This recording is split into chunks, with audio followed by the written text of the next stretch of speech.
Assalamualaikum warahmatullahi wabarakatuh. Selamat pagi semuanya.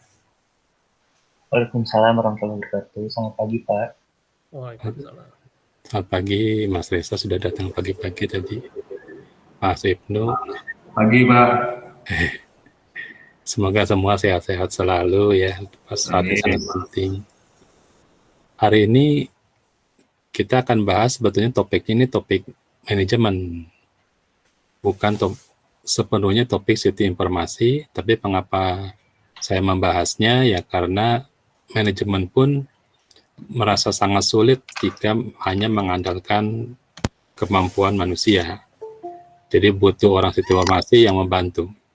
Biasanya ini diajarkan di perbankan dan ilmu fintech, financial technology. Jadi di Unicom sendiri ilmu financial technology itu belum banyak ya yang mengajarkan. Kebanyakannya maksudnya ke sistem informasi akuntansi atau SIA.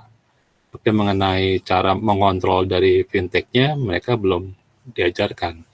Nah, di ilmu IRC ini, ilmu tata kelola ini dan manajemen risiko dan compliance, khususnya bidang compliance yang digunakan untuk mengontrol supaya fintech ini jangan sampai terjadinya money laundry digunakan untuk rekening dari koruptor, dari teroris. Nah itu kan susah mendeteksinya. Jadi ilmu ini saya ajarkan walaupun sebagian besar adalah ilmu manajemen, tapi nanti seorang manajer informasi yang kerjanya di bagian financial technology atau fintech itu membutuhkannya. Ya, saya ajarkan mungkin tidak ke dalam ya, cuma kita melihat saja dari sisi sistem, karena fintech itu bukan hanya sistem ya, tapi melibatkan organisasi, melibatkan infrastruktur juga, manusia. Kita cuma dari satu perspektif. Jadi kalau dari sini, kelas ini cukup bagus karena tidak semuanya dari sistem informasi. Jadi pengetahuannya dari sisi masing-masing perspektif ya. Jadi kalau nanti ada yang punya pendapat beda, silakan cerita karena perspektif dari kelas ini saya lihat dari beberapa angkatan cukup bagus karena mahasiswa yang datang dari keilmuan yang berbeda-beda sehingga pola pikirnya menambah kaya dari perkuliahan ini. Kuliah hari ini merupakan kuliah terakhir walaupun kita pertemuan semua sampai 14 ya karena minggu depan sudah mulai UTS. Kita sendiri mata kuliah ini UTS-nya dikumpulkan 2 minggu lagi jadi masih lama. Jadi minggu depan saya belum kasih waktu pengumpulan. Nanti pengumpulan UAS-nya, bukan UTS, UAS ya, ujian akhirnya itu nanti minimal 2 minggu lagi. Jadi saya kasih waktu cukup lama, 2 minggu sampai 3 minggu. Jadi minggu depan masih bisa mengerjakan UAS dari mata kuliah yang lainnya. Kalau di S1 sekarang lagi minggu tenang, kalau di S2 mungkin sekarang sudah saya cukupkan, tidak terlalu panjang-panjang, perkuliahan kita cukup sampai sini. Oke, saya masuk ke materinya, kita sudah ada 13 orang ya. Ya, 13 orang.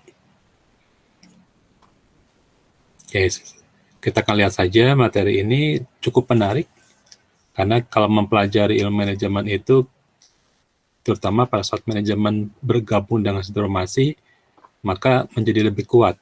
Sistem informasi akan memperkaya solusi-solusi yang dapat diselesaikan di dalam ilmu manajemen.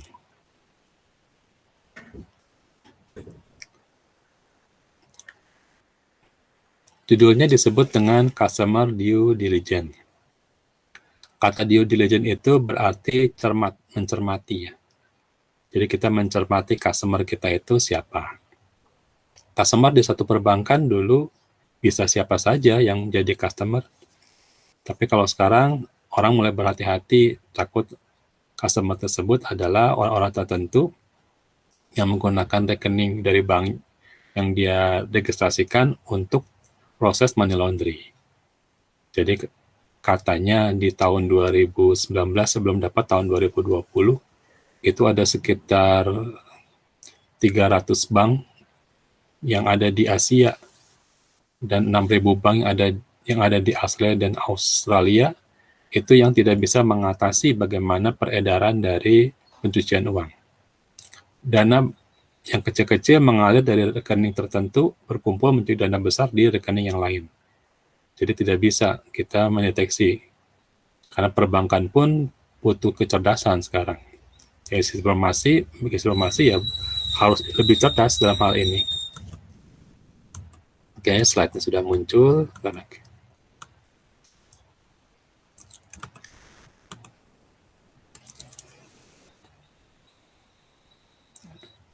Jadi kalau dilihat-lihat yang namanya compliant itu kadang-kadang kurang diminati. Kepatuhan itu semua dianggap administrasi ya. Kepatuhan secara finansial, laporan keuangan misalkan itu semua perusahaan punya karena wajib untuk laporan pajak. Kepatuhan terhadap IT, kontrol-kontrol validasi mungkin sedikit ya. Tidak semuanya menggunakan IT sebagai alat kontrol. Jadi Good Corporate Government-nya atau GCG-nya itu hanya menggunakan mungkin dari beberapa seminar yang saya ikuti, mereka mengatakan hanya sekitar 6% mempergunakan kontrol IT. Kebanyakan mereka menggunakan ya manusia. Jadi manusia yang melakukan secara manual. Jarang sekali pengontrol otomatis, verifikasi, validasi itu dipakai. Jarang. Mengapa jarang ya? Mereka tidak merasa perlu. Mereka pikir perusahaan yang kecil nggak perlulah pakai IT yang terlalu complicated ya. Kepatuhan hukum secara regulasi ini masih sedikit karena tidak semua perusahaan menggunakan ISO. Sebetulnya setiap perusahaan itu yang sudah mengatasnamakan enterprise, bukan sekedar company, bukan sekedar PT, tapi sudah enterprise berarti menggunakan ISO dalam setiap aktivitasnya. Jadi tidak sekedar berjalan menggunakan SOP, tetapi menggunakan ISO sehingga lebih lengkap. Sehingga masalah yang ada di perusahaan lain yang belum dihadapi, mereka sudah harus bersiap-siap diri. Jadi kalau ditanya bagaimana perusahaan bisa siap-siap untuk resiko yang belum terjadi, ya jawabannya yang menggunakan ISO. Jadi ISO itu berupa kumpulan-kumpulan data atau fakta yang ada di perusahaan-perusahaan secara global. Mungkin belum terjadi di Indonesia. Mungkin juga ada sesuatu kejadian yang tidak ada di dalam ISO-nya, bisa saja gitu ya. Tapi tujuan ISO itu merupakan checklist, membantu kita. Nah, ini pengertian dari customer due diligence yang diberikan oleh nama asosiasinya adalah FATP. Kalau kemarin ada asosiasi untuk fraud examiner atau orang yang mendeteksi dan pelajari fraud, ini saya kenalkan baru, asosiasi baru namanya Financial Action Task Force. Ini dibentuk cukup lama dari tahun 89 oleh grupnya G7 di Paris. Mereka mendefinisikan yang namanya customer due diligence. Salah satunya tidak boleh ada akun anonim atau nama yang tidak jelas, harus sesuai dengan KTP, mungkin kalau di Indonesia. Kemudian mengidentifikasi bukan sekedar nama, mungkin harus tahu background-nya, terutama kalau jumlah uangnya cukup besar. Dulu saya pernah membawa uang cukup besar, datang ke satu bank, ya bank tersebut nolak ya, karena untuk bank tertentu jumlah uang tersebut harus masuk ke bank yang lebih besar. Jadi mereka khawatir kalau masuk ke mereka harus mendeteksi saya lebih banyak. Jadi ada beberapa pertanyaan nanya uangnya dari mana, saya kerjanya apa, alamatnya di mana. Customer due diligence harus memberikan beberapa pertanyaan yang perlu. Jangan berlebihan, juga jangan kekurangan. Kalau kekurangan, khawatirnya ada masalah setelah orang tersebut jadi nasabah. Kalau di bank ya. Kalau terlalu banyak, nanti orang juga jadi curiga. Jadi kalau misalkan di sini ada seminar webinar ya, secara online, sampai nanya keluarga, anak istri, ya mungkin kita juga nggak akan mau jawab kali ya. Jadi kalau nanti misalkan ada mahasiswa ikut webinar, ditanya nama siapa, oke, keluarga siapa, email apa, telepon, alamat, detail. Wah, kita bisa curiga ini webinarnya benar nggak, jangan-jangan mau ambil data kita. Maka kita juga agak khawatir kalau ada webinar seperti itu. Saya pernah mengalami webinar yang minta nomor telepon, alamat rumah, kemudian nama ibu kandung. Wah, padahal isinya cuma webinar. Saya lupa meng-capture itu. ini mau buat webinar atau mau buat rekening. Ya mungkin harus hati-hati ya. Jadi memberikan nomor telepon pun kita harus hati-hati. Saya pernah ikut webinar, setelah mengisi daftar nomor telepon, webinarnya tidak jadi. Nah, setelah itu yang datang ke saya cuma orang-orang yang menawarkan kartu kredit. Telepon saya minta diberikan waktu untuk menjajakan kartu kredit. Jadi hati-hati ya. Jadi jangan sembarangan kita memberikan data kita, nomor telepon, WhatsApp, atau kalau email mungkin nggak terlalu mengganggu ya. Kalau nomor telepon dan WhatsApp bahaya. Kita harus mencermati ini pertanyaannya kapan, apakah cuma pada saat seseorang membuka rekening di satu perusahaan fintech, perbankan, atau kita harus mencermati terus-menerus. Nah, kalau di ilmunya fintech tanpa mempergunakan sistem informasi, ini jadi masalah. Karena susah kita mencermati aktivitas perbankan atau aktivitas keuangan dari seorang nasabah terus-menerus. Jadi kita butuh yang namanya informasi.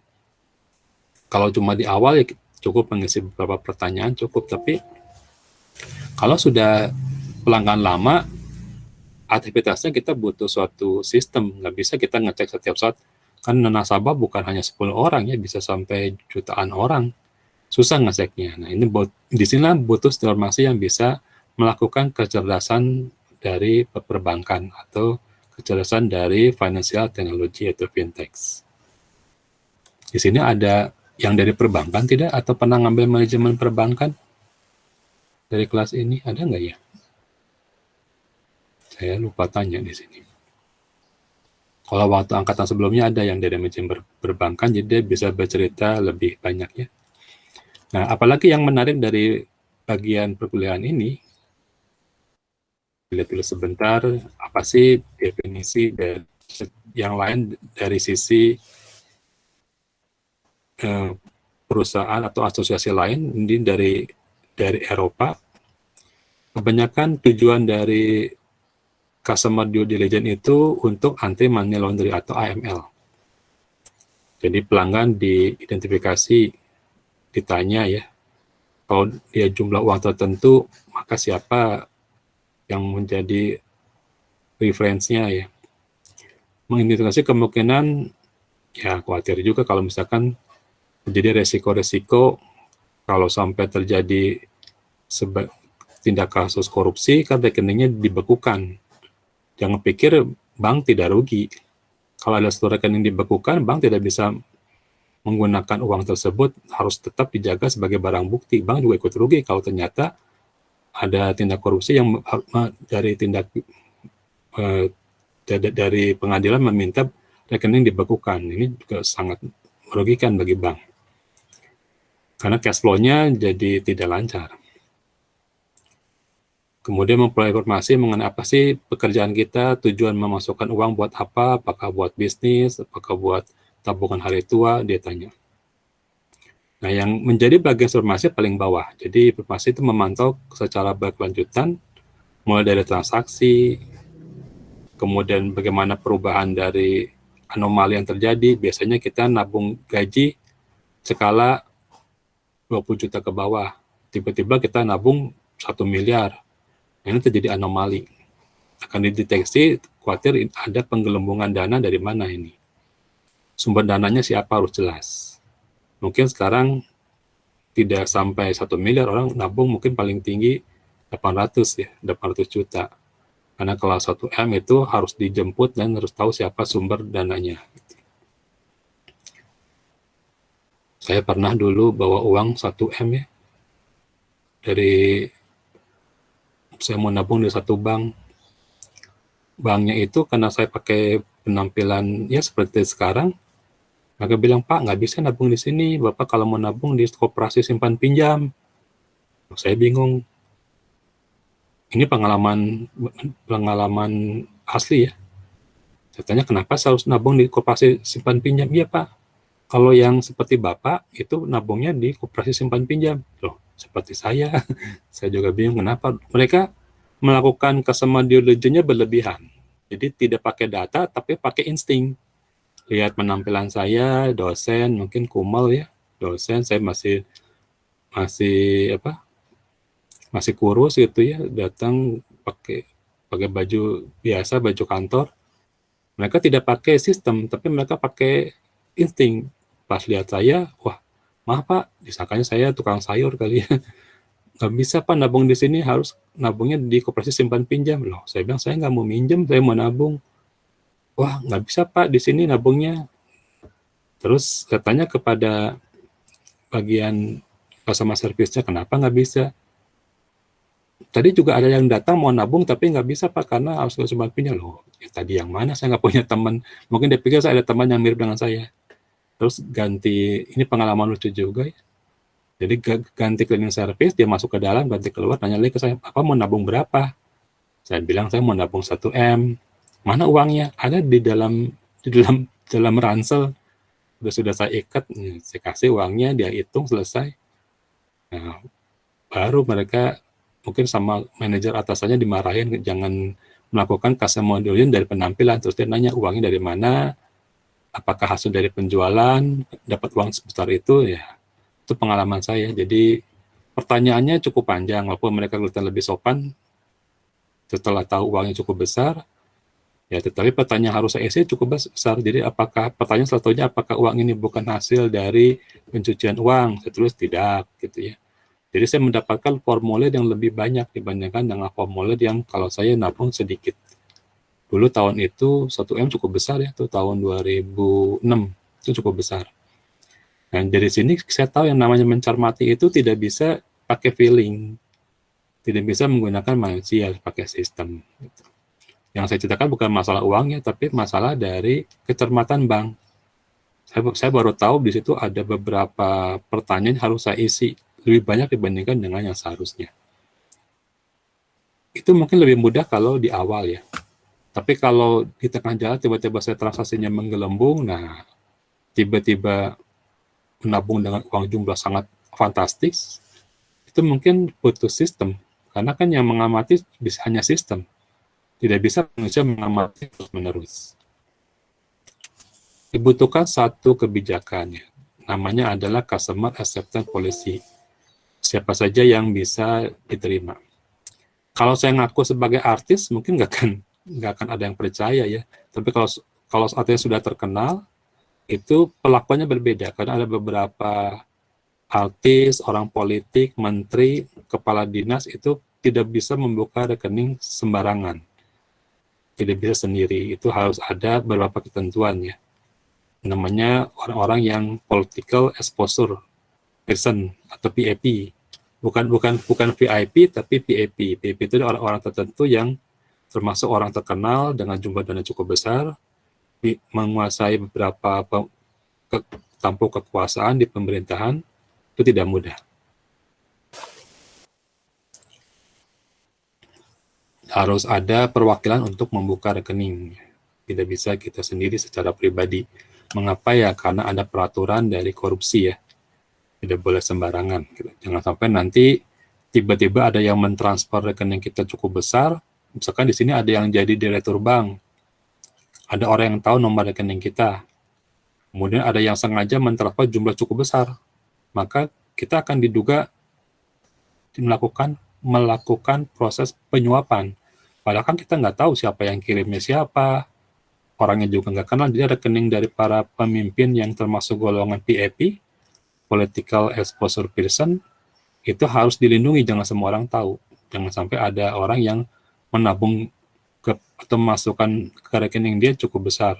Yang dia bisa kena tuduh korupsi atau kena tuduh penyuapan hanya gara-gara ada orang yang memasukkan rekening. Mungkin oposisinya melakukan hal tersebut, ya itu kita harus hindari. Tidak sembarangan.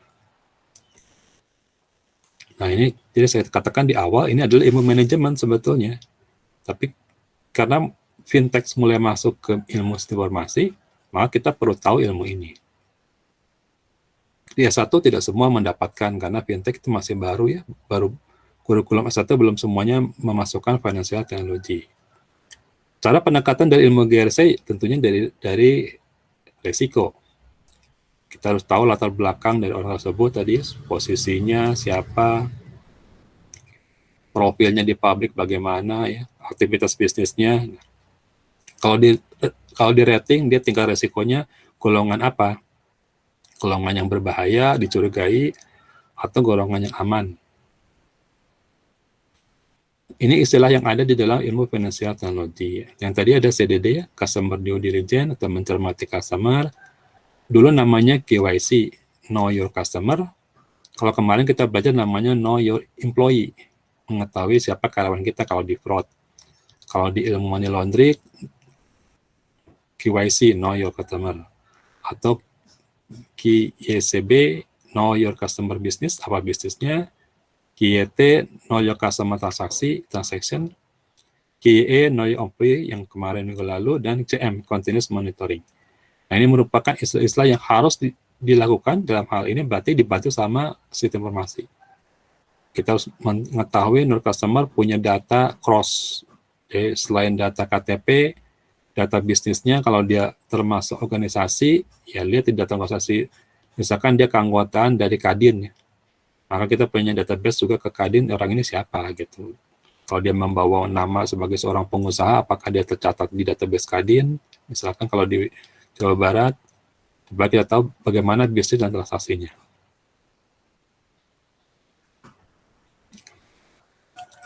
Ini contoh dari unsur utama program CDD, banyak sekali.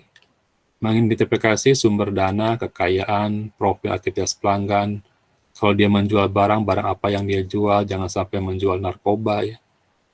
Jangan sampai menjual barang-barang ilegal, jangan sampai dia seorang importer ilegal membawa mobil atau kendaraan mewah tanpa menggunakan jalur resmi, tanpa melewati pabean, menggelapkan pajak. Nah, peringkat risiko menentukan siapa orang tersebut dan dilakukan intensitas pengawasan kalau terjadi masalah.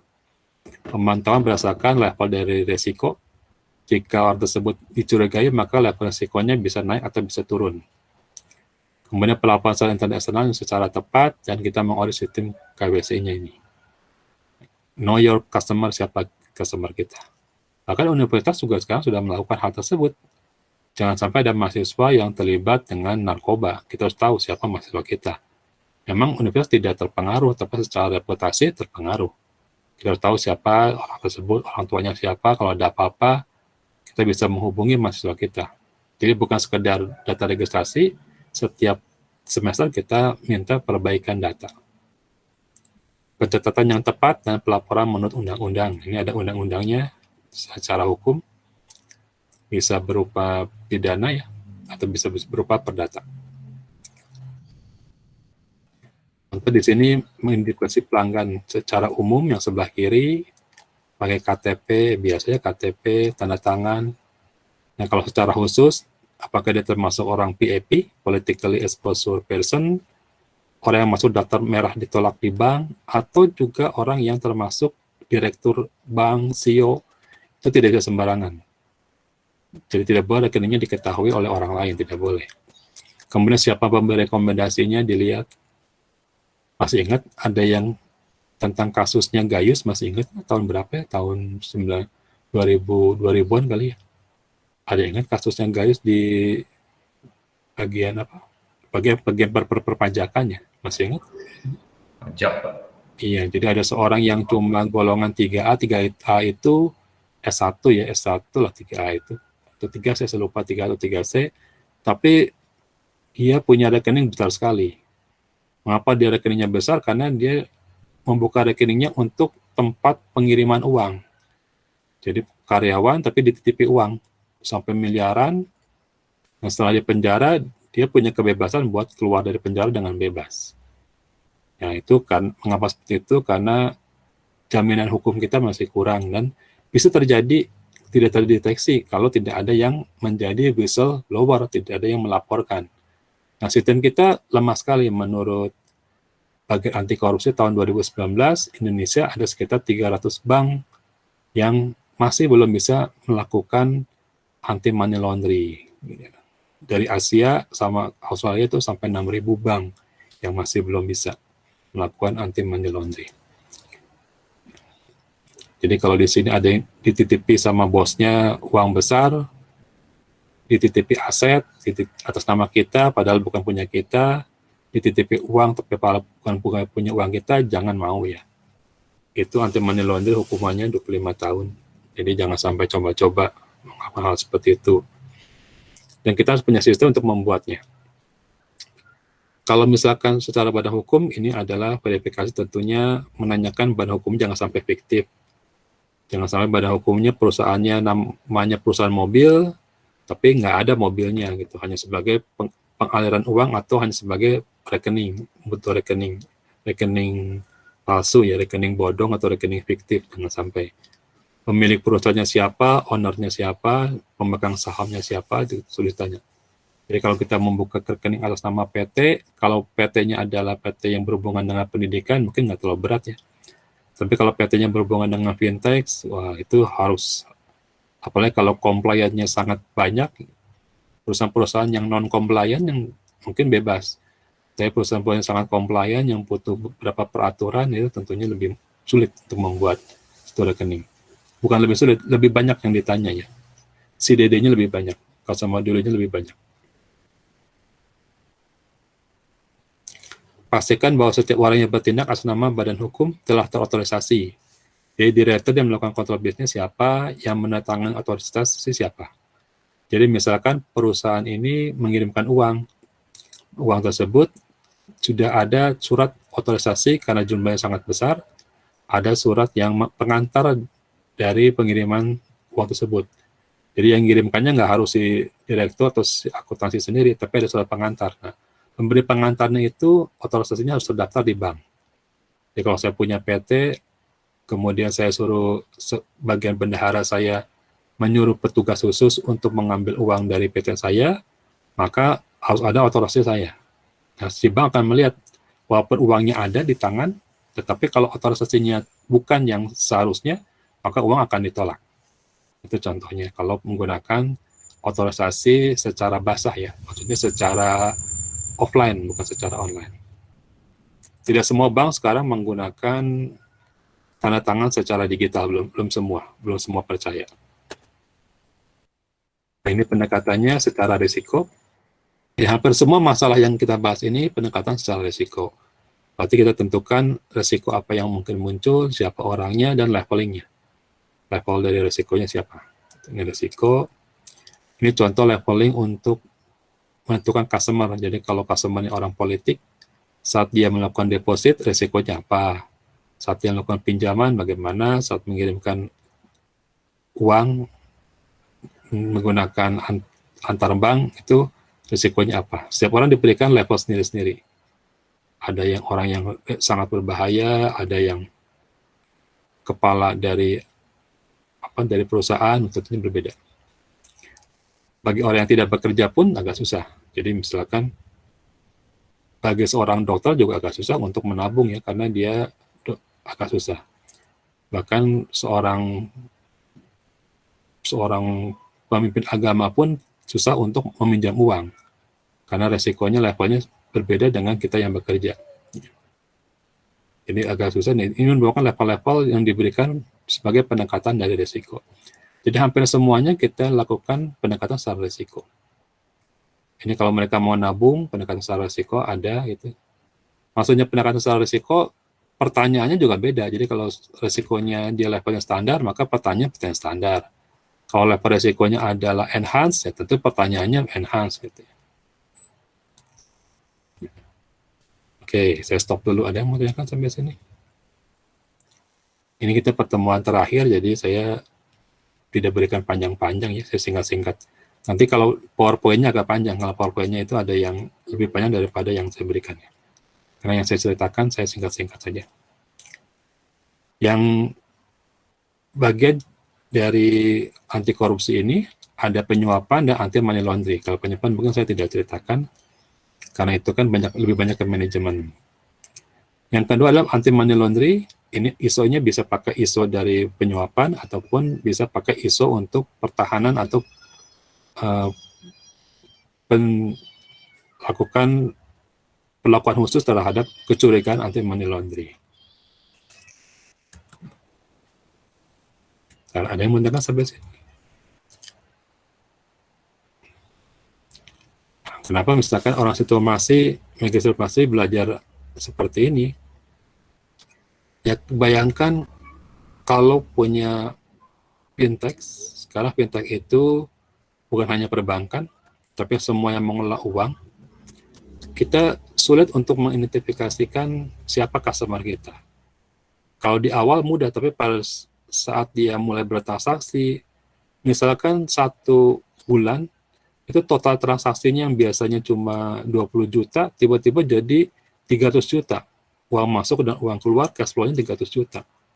Ini kita resikonya akan dinaikkan. Siapakah orang ini? Gitu. Apakah dia cuma sebagai tempat rekening untuk transit, ada sebut dengan rekening transit, hanya menerima uang kemudian dikirimkan lagi ke tempat lain, ini merupakan sindikat dari money laundry kalau dia sebagai transit. Jadi kasusnya Gayus, dia menerima uang sebagai akumulasi rekening. Nanti dia akan mentransitkan lagi rekeningnya kepada orang lain. Nah itu bahayanya di situ. Harus ada sistem yang bisa mendeteksi anomali atau kejadian yang tidak pernah biasa terjadi.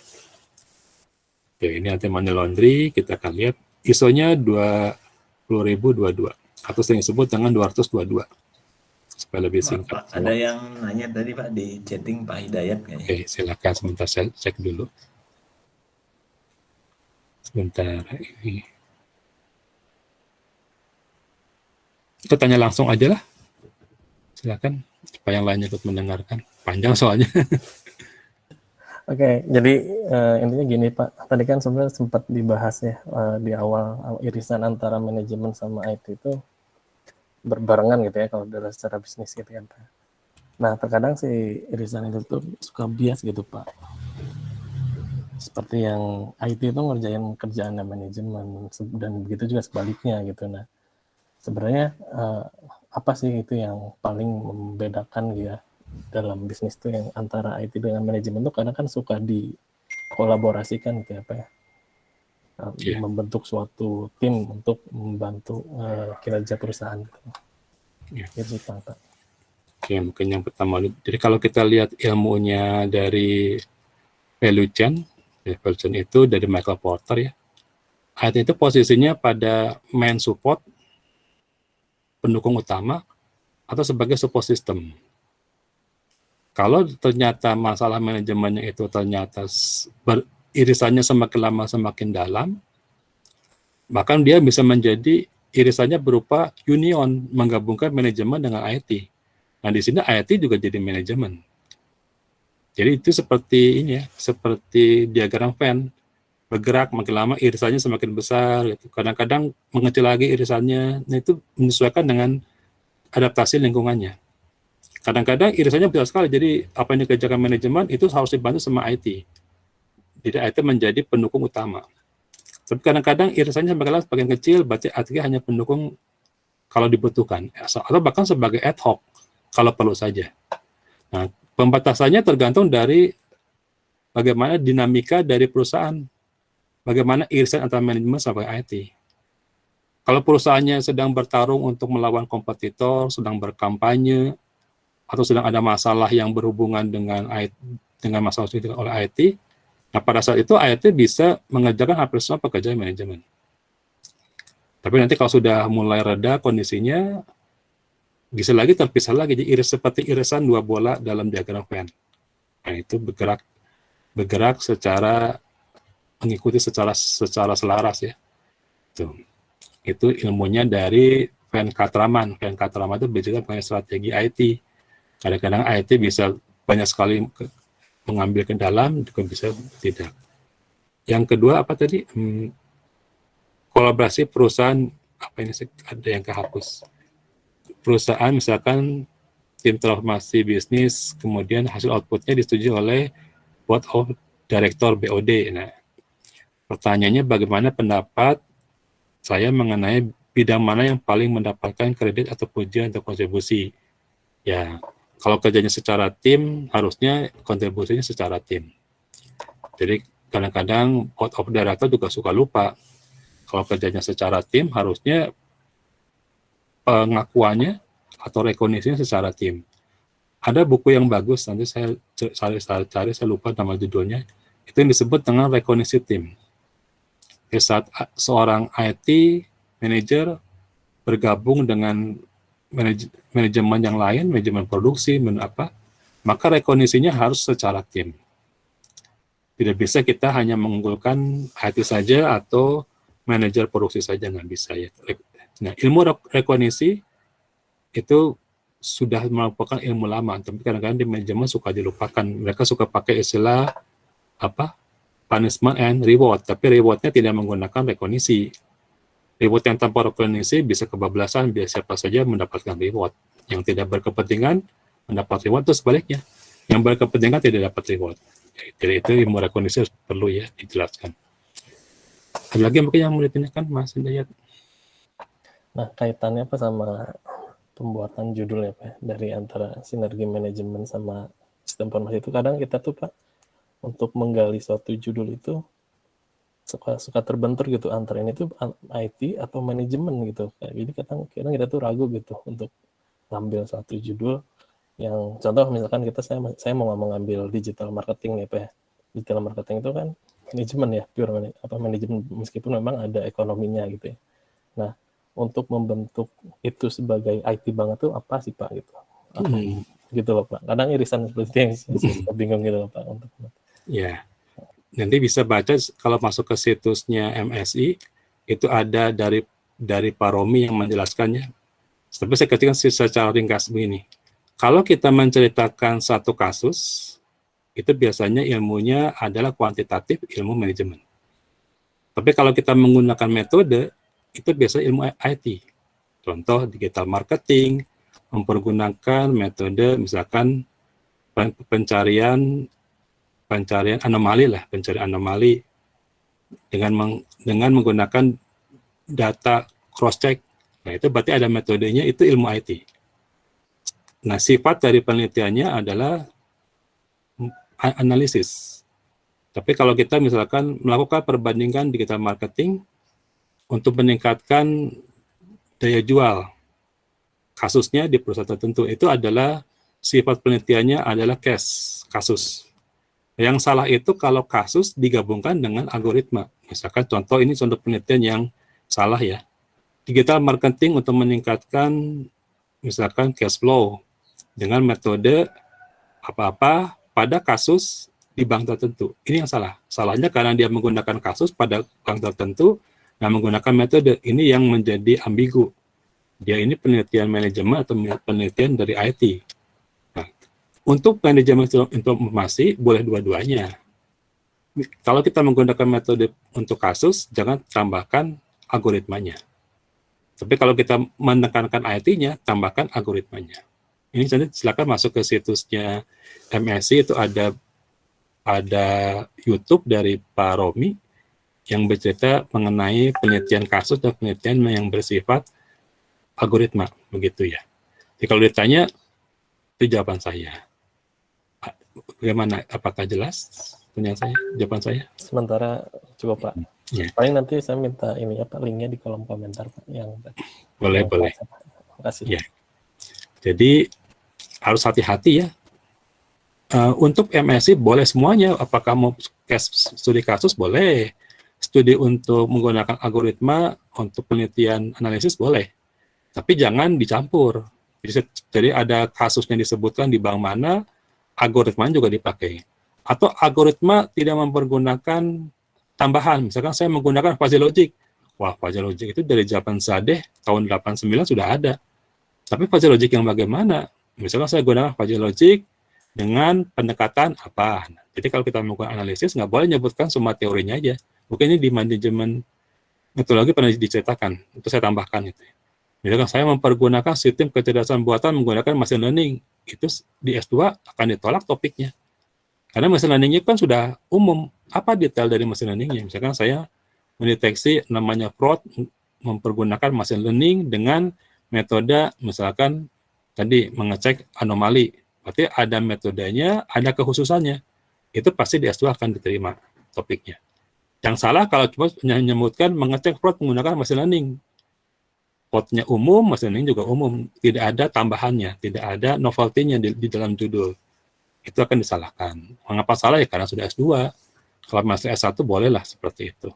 Jadi Kalau pakai metode ada nilai novelty-nya, kalau pada sudah kasus jangan ada algoritmanya. Gitu. Jelasnya nanti saya berikan linknya. Saya juga jadi masih sering-sering lihat ke link yang ada di MSc di bagian tesis ya, itu banyak sekali link-link yang membantu untuk penulisan tesis. Oke, ada lagi yang mau ditanyakan?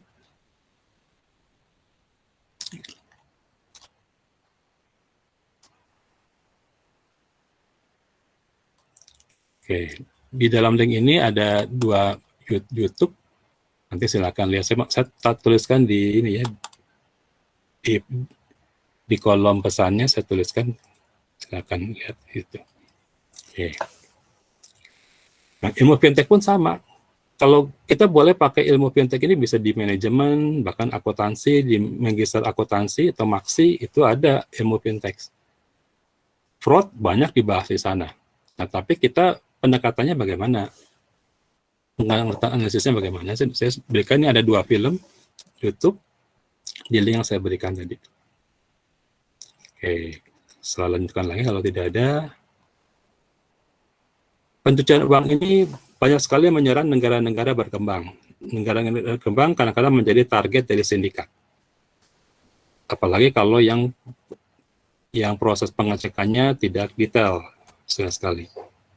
Bahkan bukan hanya untuk teroris, narkoba pun bisa, pendanaan militer juga bisa. Nah, Indonesia harus berhati-hati. Tapi kita memang diakui cukup ketat ya. Karena kalau cuma 300 bank itu masih kecil. Kalau negara-negara lain bisa sampai ribuan bank yang kena. Kita masih lumayan. 300 itu masih dari sekitar 600 bank, jadi kita masih 50%. Jadi pencucian uang ini prosesnya merupakan integrasi kejahatan. Jadi keuangan yang sah disamarkan asal-usulnya, maka disebut pencucian uang. Kita nggak tahu ini sumbernya siapa yang mengirimkan uang. Jadi saya kalau mengirim uang 1 triliun, saya pecah-pecah menjadi 100 pengiriman, misalkan lewat bank yang didistribusikan secara transit. Jadi dari kirim ke satu, kirim lagi ke rekening lain, kirim lagi ke rekening lain. Rekening yang terakhirnya tidak bisa dilacak karena pengirimannya jalurnya panjang. Ini yang harus kita kerjasama sama beberapa perbankan internasional supaya bisa mengecek. Kemudian proses pendanaan yang dilakukan ini merupakan pendanaan yang kelihatannya adalah sah karena kan pengiriman lewat bank itu sah. Kita tidak bisa mendeteksi bagaimana proses money laundering ini kalau sangat panjang. Saya misalkan ingin mengirimkan uang ke Mas Hidayat.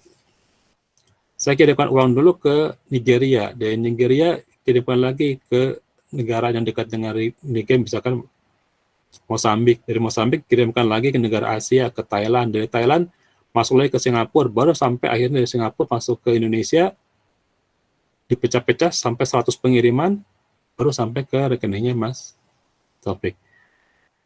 Atau Mas Hidayat, tidak akan ketahuan karena banyak sekali dan waktunya tidak bersama-sama. Ada yang datangnya sekarang, ada yang datang 2 minggu lagi, ada yang sebulan lagi, ada yang setahun lagi, ada yang 2 tahun lagi. Waktunya dibuat terdistribusi, jalurnya dibuat terdistribusi sehingga tidak bisa dilacak siapa pengirimnya. Yang tahu cuma 2 orang itu, yang dikirimnya dan yang mengirim. Nah, itu caranya yang disebut dengan menyamarkan identitas pengiriman dengan membuat transit. Tentunya ilmu di sini, ilmu IT-nya harus canggih. Bisa dalam rentang waktu pengecekan yang sangat jauh. 1 tahun itu berat.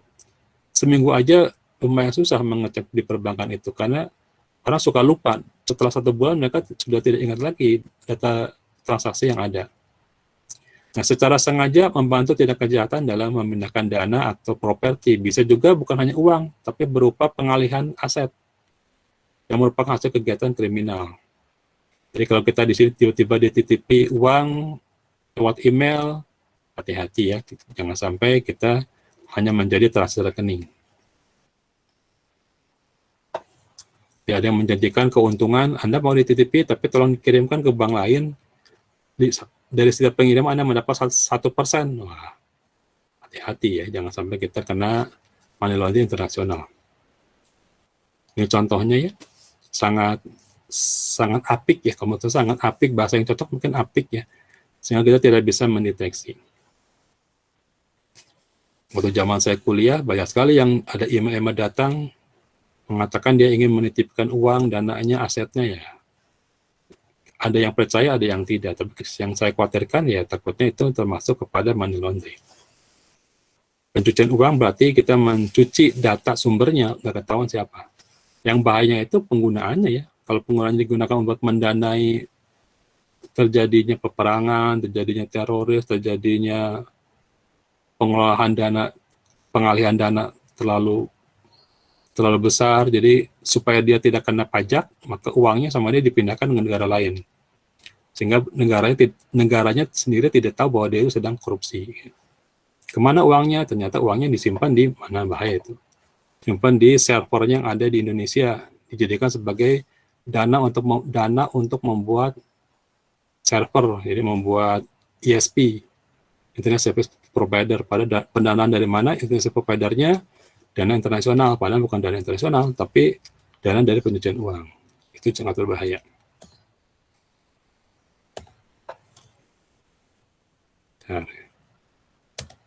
Oke. Peredaran narkoba, korupsi, penggelapan uang, penggelapan aset, fraud, atau pura-pura membeli saham.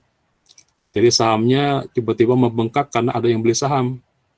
Tujuannya bukan untuk membeli saham, tapi untuk menyimpan uang di dalam saham. Jadi misalkan di sini ada mahasiswa, ada yang bilang, mau nggak beliin saham atas nama kamu, saya titip uang. Nah, sumbernya kita harus tahu, ini benar nggak? Jangan kita langsung senang, kita beliin saham atas nama kita, padahal titipan uang, kita nggak tahu penitipnya itu ternyata terlibat, jangan sampai ya. Jangan sampai seperti itu. Sekarang lagi nawarinya bukan berupa uang murni, tapi bisa berupa pembelian saham, pembelian reksadana, penyuapan atau bribe, penyuapan pendanaan teroris, perdagangan manusia, ya, pemerasan. Kita harus mendeteksi semuanya ini, seorang informasi harus mendeteksi di bidang ini. Siapa tahu nanti ada yang masuk ke data forensik, fintech, membantu data kriminal, kepolisian. Penyelundupan dan penyelenggara ekspor impor, nih kecurangan juga rame. Jadi dana di pembayaran ekspor impornya itu tidak melalui dana yang seharusnya, tidak melalui bank yang ditunjuk. Ada bank ekspor impor, tapi dia tidak lewat bank tersebut. Mengapa caranya? Dia belinya mungkin hanya sekitar 2 kontainer yang terdaftar di bank ekspor impor, tapi kenyataannya dia membeli sampai 100 kontainer. Dan pembayaran yang melewati bank ekspor impor cuma 2. Jadi dia untung 98 kali dari jumlah kontainer. Jadi Indonesia cuma menikmati 2 kontainer, ambil dari pajaknya sama dari keuangannya.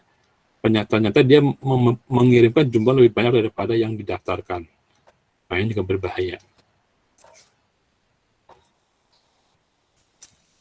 Anti-money laundering disingkatnya AML dan Counter Financial Activities CFT.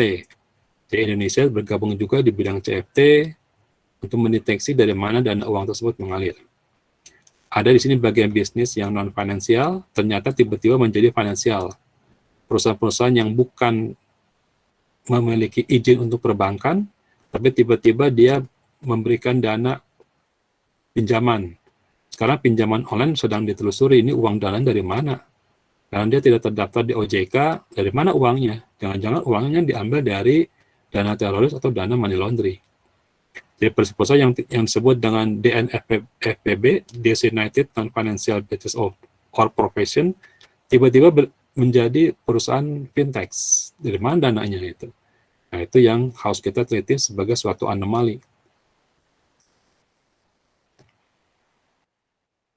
Kalau mengatasinya sama, menggunakan pendekatan risiko.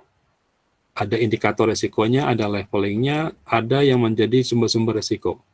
Ada yang sumber risikonya berupa geografi, transaksi, yang sama seperti yang tadi. Melakukan indikator dari risiko, bisa mengubah leveling, memitigasi, dan ada peraturan yang membantu untuk sampai jangan terjadi. Apakah Indonesia pernah terjadi anti-money laundering? Wah, banyak ya, jadi Indonesia itu banyak. Saya tidak sebutkan pada kesempatan ini cukup banyak. Mengapa kita tidak bisa mengatasi? Ya karena orang yang melakukannya semakin pintar ya. kita juga harus semakin cerdas untuk mengatasinya. Manusia yang pertama dari semua sistem.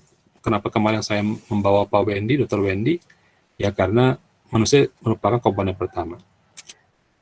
Ini diagram dari sistem informasinya untuk anti money laundering. Jadi diagram bloknya nanti silakan pelajari ya, mulai dari proses penerimaan, kita melakukan KYC, know your customer, siapa sih customer kita, kemudian customer tersebut disimpan di dalam data, bagaimana dia melakukan proses pinjaman, apakah dia benar-benar orang yang sesuai dengan level resikonya.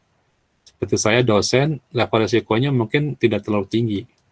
Tiba-tiba saya menabung dengan jumlah 1M, saya ditanya, dari mana uangnya? Ya, saya bilang saya punya bisnis, misalkan. Maka level saya akan berubah di situ. Tiba-tiba saya menarik atau menerima uang 10M, maka saya dipanggil juga. Dari mana uangnya? Saya menjelaskan sumbernya dari mana. Maka level saya berubah juga levelnya. Tapi kalau sudah impossible, sudah tidak bisa diduga lagi, maka saya masuk kepada daftar risiko yang dicurigai sebagai anti money laundering. Maka saya akan kena beberapa compliant anti money laundering. Compliant berarti beberapa pertanyaan tentang money laundering. Gitu ya. Tapi kalau saya adalah seorang direktur bank, tabungan saya cuma 100.000 juga dipertanyakan. Direktur bank itu lebih tinggi daripada CEO. Minimal dalam tabungannya ada 500 juta. Tapi tabungannya cuma 100.000, maka ditujukan uangnya kemana? Jadi terjadi satu anomali yang ganjil. Ini orang jabatannya tinggi, rata-rata di bank itu punya uang 500 juta setahun. Sebulan ya, sebulan, karena anggaplah setahun lah, paling kecil setahun 500 juta. Tiba-tiba dia punya setahun kecil sekali, maka akan terdeteksi sebagai satu anomali. Nah, ini beberapa contoh dari estimasi. Mengapa diagram blok? Karena jagonya orang estimasi adalah diagram. Jadi kalau kita kumpul antara CEO sama CEO, biasanya CEO itu sama-sama CEO bawa tablet. Jadi kalau kita rapat dewan direksi ya, sekarang itu kalau rapat mereka jarang pakai kertas. Mereka cuma membawa sekretarisnya dan satu tablet. Nah, kalau kita lihat tabletnya, CEO itu isinya merupakan diagram. Jadi dia punya diagram menjelaskan berdasarkan diagram. Kalau CEO biasanya mereka membawa statistik, histogram, data statistik, ya, tabel. Ya. Kalau CEO biasanya membawa diagram. Jadi cetakan berdasarkan diagram. Jadi kalau di sini ada mahasiswa kita sampai sekarang diajarkan diagram, jangan kesal ya. Karena kalau mau jadi CEO harus bisa baca diagram. Nanti ilmu kita adalah diagram, nggak perlu bicara terlalu banyak. Diagram merupakan bentuk data yang tidak terstruktur, tapi yang dipakai oleh hampir semua CEO. Saya sering ikutan dulu rapat dengan beberapa CEO. Mereka masih muda-muda umurnya ya, tapi cara mereka berbicara itu melampaui umurnya. Dan hampir semuanya itu menggunakan gambar, diagram. Jadi mereka bisa menguasai satu perusahaan hanya menggunakan satu diagram. Jadi yang namanya blueprint benar-benar dipakai. Jadi kalau sini mahasiswa belajar blueprint, belajar gambar, jangan kesel, karena itulah ilmuwan dari sistem informasi. Kita tidak belajar statistik seperti magister manajemen, karena mereka jadinya CEO nanti. Tapi bagaimana kalau kita menjadi seorang CEO, seorang sistem informasi jadi CEO, ya harus mau belajar statistik. Harus mau. Jadi nggak bisa tidak ya. Maka di sini ada mahasiswa yang dari teknik sipil, ada yang dari informasi, belajar gambar. Gambar sangat penting dalam informasi. Kalau ingin menjadi CEO, belajar statistik. Karena angka statistik itu penting. Angka forecasting, angka tren, itu penting sekali. Jadi jangan cukup dengan yang ada di perkuliahan ya.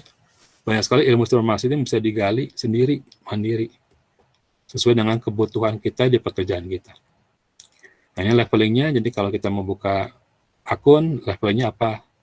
Sesuai dengan uangnya, sesuai dengan pertanyaan dari CDD-nya. Level 1 yang tidak berbahaya, mungkin level 2, level 3 yang paling bahaya. Ya. Jadi jumlah pertanyaannya berbeda. Kemudian setelah berjalan, ada pengamatan yang lebih, misalnya menggunakan sistem ongoing account management. Jadi melihat transaksi kita bagaimana, normal atau tidak normal, ada anomali atau tidak. Jadi kalau kita rekening kita selama 1 tahun, setiap bulan itu selalu ada yang masuk, tapi jarang ada yang keluar, katanya itu tidak normal. Dulu saya mau mengambil kredit, saya bilang kepada orang banknya, uang saya itu masuk ke rekening, kemudian keluar lagi. Jadi rekening saya cuma dipakai buat mendapatkan gaji, kemudian saya pakai buat keperluan sampai habis. Sekarang diminta 3 bulan dari rekening. Wah, nanti saya khawatir saya tidak dapat kredit. Saya katakan begitu. Kata orang perbankannya, nggak apa-apa Pak, itu normal. Justru yang tidak normal itu Bapak penggelembungan dana. Tiba-tiba dana masuk terus tetapi tidak ada dana yang keluar. Itu disebut dengan rekening yang tidak normal. Nah, di situ saya baru berpikir, rekening yang tidak normal itu adalah rekening yang masuk terus tidak keluar. Atau yang keluar terus tidak ada yang masuk. Tapi justru kalau ada yang masuk, ada yang keluar, itu justru rekening yang normal. Oh, saya bilang begitu ya. Akhirnya saya dapat rumah pada tahun itu dengan cara memasukkan rekening yang menurut saya jumlah saldonya kecil, karena kan setelah masuk gaji akhir bulan sudah habis, misalkan saldonya kan kecil, tapi justru itu yang normal untuk yang namanya digunakan buat kredit mengambil rumah. Jadi dia katakan Bapak kemampuannya berapa, sepersekian dari jumlah gaji, gajinya normal, tidak termasuk kepada, ya mungkin bahasanya tidak termasuk kepada orang yang dicurigai gitu. Jadi di sini kalau punya tabungan cukup besar, ya harus hati-hati. Kalau masuknya frekuensinya sangat tinggi, kita akan masuk ke level risiko yang berbeda. Nah, karena kita orang informasi, pendekatannya pakai gambar ya. Jadi ada pendekatannya kalau kita cuma yang dananya secara nasional, mungkin tidak masuk kepada country risk, tidak masuk kepada negara-negara yang dikhawatirkan. Kalau lokal mungkin yang country risk-nya tidak ya. Kita cuma customer risk, sector risk, dan product risk. Sector risk kita di bidang pekerjaannya apa, kalau product risk ya berarti produk apa yang kita hasilkan. Jadi kalau di sini mempunyai saham sampai dengan 1M, maka di laporan pajak harus disebutkan. Kalau tidak kita bisa dicurigai. Karena sekarang data pajak katanya sudah mulai masuk ke data perbankan.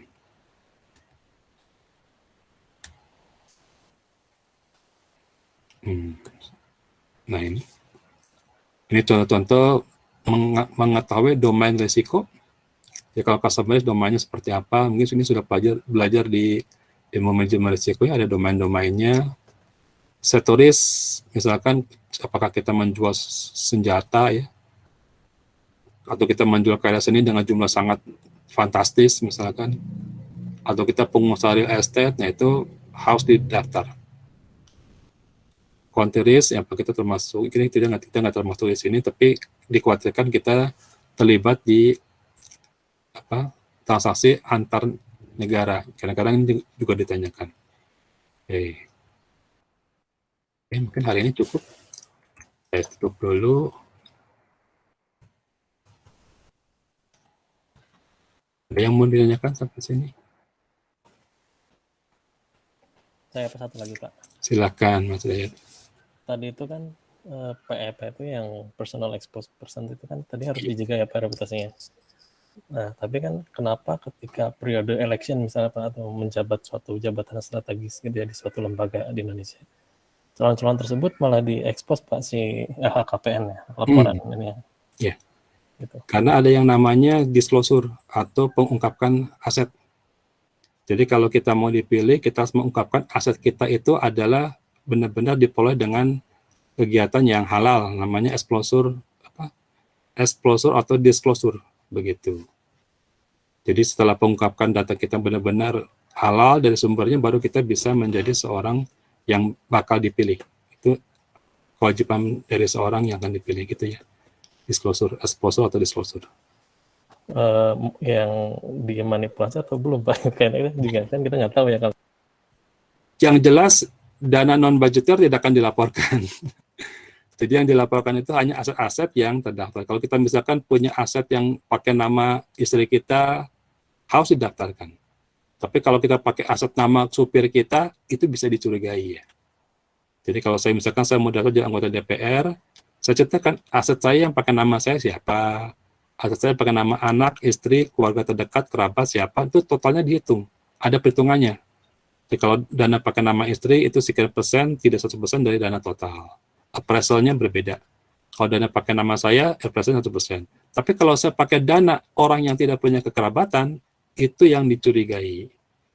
Jadi ada rekening yang selalu saya kirim, itu ada penyidik di bagian kepolisian, saya mengirimkan dana, ditanya ini kenapa ngirim kepada rekening tersebut? Apakah rekening ini ternyata istri kedua, gitu ya.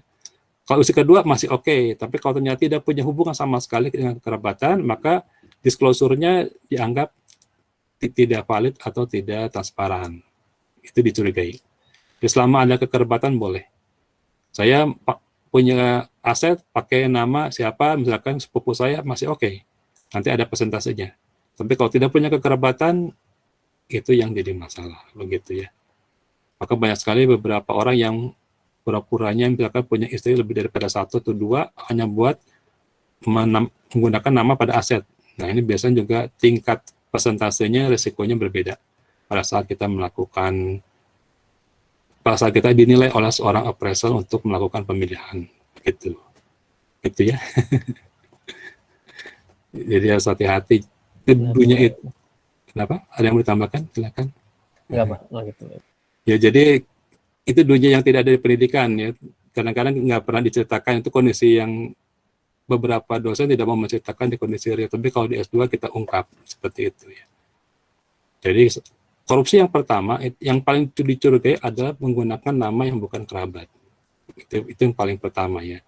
Kalau pakai nama istri, ada yang istrinya ada 4, sengaja pakai nama istri supaya bisa menyimpan aset.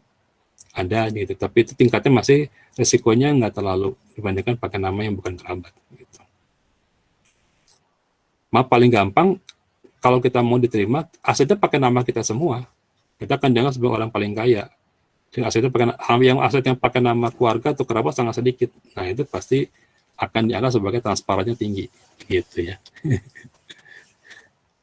Atau terjadi pengalihan aset selama 3 bulan. Jadi waktu sebelum 3 bulan asetnya pakai nama istri, tapi setelah 3 bulan pakai nama dia. Nah, itu juga kena juga. Jadi pengalihan aset yang di bawah 3 bulan itu dicurigai juga. Jadi berapa lama sih dia mengalihkan aset atau memindahkan home base? Istilahnya kalau di orang money laundering itu bukan aset tapi home base. Siapa sih yang memindahkan home base katanya? Oh, Bapak ini memindahkan home base sebelum 3 bulan. Cirian. Di sini semua orang Sunda tahu ya. Tandain gitu ya, tandain ini. Andre bisa Sunda nggak, Andre? Jadi tandai orang ini mengganti home base, jadi mengganti aset di bawah 3 bulan. Maka dia dikhawatirkan tidak transparan, begitu ya. Itu aturan dari pemilihan. Ya, siapa tahu sini ada yang jadi komite nanti menjadi appraisal dari setiap orang yang akan dipilih ya. Mencari pemimpin yang transparan sangat susah zaman sekarang ini. Ada lagi yang mau ditanyakan? Nah, paling gampang pakai sistem, tapi tidak semua sistem seperti kata Pak Wendy juga waktu minggu lalu tidak bisa ya, tidak semua sistem bisa mendeteksi. Sistem itu memang cerdas, tetapi orang yang melakukan lebih cerdas. Jadi kita saling berkejaran, tidak semuanya bisa. Ada lagi yang mau ditanyakan? Nah, saya cuma mahasiswa S2, mana mungkin saya bisa money laundry? Ya, mungkin saja kita menjadi orang yang disuruh mendeteksi. Kerja di satu bank, kemudian bank tersebut diminta oleh beberapa bank, dengan beberapa bank lain oleh Bank Indonesia, tolong deteksi. Nah, kita sebagai seorang IT manajernya harus terlibat. Datanya, data transaksi bisa jutaan per hari, termasuk big data disebutnya ya. Nah, dari big data tersebut kita mengungkapkan apakah ada anomali dari jutaan data per hari, bukan lagi ribuan jutaan data per hari. Nah, kalau bukan orang informasi, siapa yang bisa mengelola big data dan siapa yang bisa melihat anomali pada big data? Kita coba menggunakan cluster, pakai data mining, kita melihat cluster mana yang muncul di luar cluster yang umum, misalkan. Itu kan beda ya, kalau pakai Kamin atau cluster minimum atau maksimum, tidak akan ketemu. Kita menambah 2 minimal algoritma. Itu membandingkan antara cluster yang normal dengan cluster yang baru yang tercipta. Nah, setelah diketemukan, ketemuan itu sangat kecil. Nah, kita perbesar lagi setiap klaster dengan memberikan beberapa algoritma untuk unsur diskriminannya, nah, supaya kita bisa menemukan kita orang-orang itu kan orang ATM disebut orang informasi ya. Mungkin isinya timnya ada orang informatika, ada informasi, ada orang teknik komputer, orang akuntansi, komputer akuntansi di situ. Misalkan kita dapat tugas seperti itu ya kalau di perbankan. Itu proyek yang susah karena rentang waktunya bisa cross check-nya bisa tidak per hari, bisa per hari dibandingkan dengan tahun depan. Wah, itu sangat susah. Jadi data yang akan sangat susah. Oke, ada lagi yang mau ditanyakan? Oke, kalau tidak ada, saya tutup ya hari ini sebagai pertemuan yang terakhir. Jangan lupa absen. Nanti soalnya saya akan berikan UAS-nya, pengumpulannya mungkin kalau tidak 2 minggu, 3 minggu lagi. Cukup lama waktunya. Oke, selamat siang. Assalamualaikum warahmatullahi wabarakatuh. Waalaikumsalam. Siang Pak, Waalaikumsalam warahmatullahi wabarakatuh. Terima kasih sudah. Terima kasih. Terima kasih Pak. Pak. Sama-sama. Sehat selalu. Terima kasih Bu, sama-sama sehat selalu. Demikian pembahasan untuk hari ini. Terima kasih atas perhatiannya. Sampai jumpa pada pembahasan berikutnya. Bye.